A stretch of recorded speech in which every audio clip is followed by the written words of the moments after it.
নির্বাচন কিন্তু আমরা সময় মতোই চাই। তারা চলে গিয়েছে যে কর্মবিরতিতে, আজ থেকে কমপ্লিট শাটডাউন চলছে। এটা আসলে প্রশাসনের সবচেয়ে বড় ষড়যন্ত্র কিনা রাকসু বানচালের পিছনে। রাকসু কিন্তু আমাদের অনেক দিনের একটা চাওয়া, এবং তারপর থেকে প্রচারণা কিন্তু আমরা বেশ উৎসব মুখর একটা আমেজ ক্যাম্পাসে বিরাজ করছিল। তারপর যে মীমাংসিত ইস্যু পোষ্যকটা যখন সামনে এলো, তারপর থেকে কিন্তু একটা ঘোলাটে পরিস্থিতির সৃষ্টি হলো। প্রশাসন ঠিক রাকসুকে সামনে রেখেই কেন এই মীমাংসিত ইস্যুটাকে টেনে আনলো, এবং এটা আসলে প্রশাসনের সবচেয়ে বড় ষড়যন্ত্র কিনা রাকসু বানচালের পিছনে। এটা কিন্তু আমাদের কাছে, আমরা তাদের পক্ষে সব থেকে বড় একটা প্রশ্ন থেকে যায়। এবং সেদিক থেকে কিন্তু আমরা দেখেছি যে প্রতিটা সাধারণ শিক্ষার্থী কিন্তু সেখানে অবস্থান নেয়। শিক্ষক শিক্ষার্থীদের মধ্যে একটা শান্তিপূর্ণ সহাবস্থানের যে অবস্থা, সেটা নষ্ট হয়। এবং তারপর থেকে তারা চলে গিয়েছে যে কর্মবিরতিতে, আজ থেকে কমপ্লিট শাটডাউন চলছে। আপনারা যদি দেখতে পারেন যে হলগুলোতে, হলপাড়াতে কিন্তু একদম আনাগোনা ফাঁকা হয়ে গেছে। বিভিন্ন রুমে যখন আমরা প্রচারণায় যাচ্ছি, তখন কিন্তু রুমগুলোতে 4 সিটের রুমে একজন করে আছে, কোনো কোনো রুমে কেউই নেই। কেউ হয়তো এখন যাচ্ছে, কেউ বিকালে যাবে, কেউ কাল সকালে যাবে।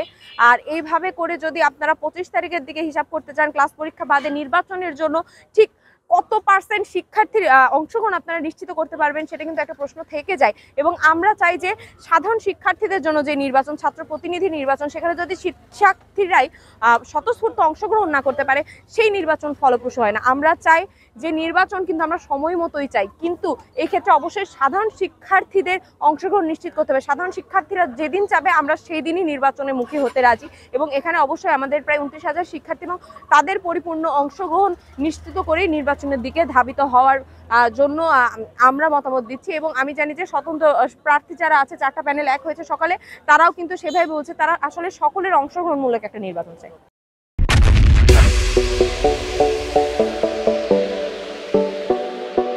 আমরা এখানে সাধারণ শিক্ষার্থীদের সংকট দেখছি।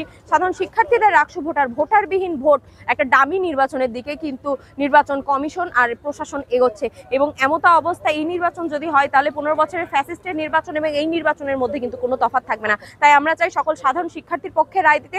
সকল সাধারণ শিক্ষার্থীরা মিলে যেই দিনে নির্বাচনে তারা তাদের স্বতঃস্ফূর্ত অংশগ্রহণ নিশ্চিত করতে পারবে, আমরা সেদিনেই নির্বাচন চাই। এই নির্বাচনটা কিন্তু আমাদের শিক্ষার্থীদের জন্য, শিক্ষার্থীদের প্রতিনিধিত্বের জন্য। এবং সেখানে যখন আপনি শিক্ষার্থীই পাচ্ছেন না, তখন যদি নির্বাচন হয়, আপনাকে ভোট কে দেবে? আমরা ভোটার কোথায় পাবো? ভোটার ছাড়া ভোট কিভাবে? ব্যাপারটা ডামি নির্বাচনের মতো হয়ে যায় না? সেক্ষেত্রে আমি বারবারই বলছি যে 25 তারিখে যদি আপনারা সকল শিক্ষার্থীর অংশগ্রহণ নিশ্চিত করতে পারেন, আমাদের 25 তারিখে নির্বাচন নিয়ে কোনো দ্বিধা নেই। এবং সাধারণ শিক্ষার্থীদের এখানে আসলে মতামত কি, তারা কবে হলে তারা আসলে পরিপূর্ণভাবে অংশগ্রহণ করবে, আমার মনে হয় সেদিনেই নির্বাচনটা যাওয়া উচিত।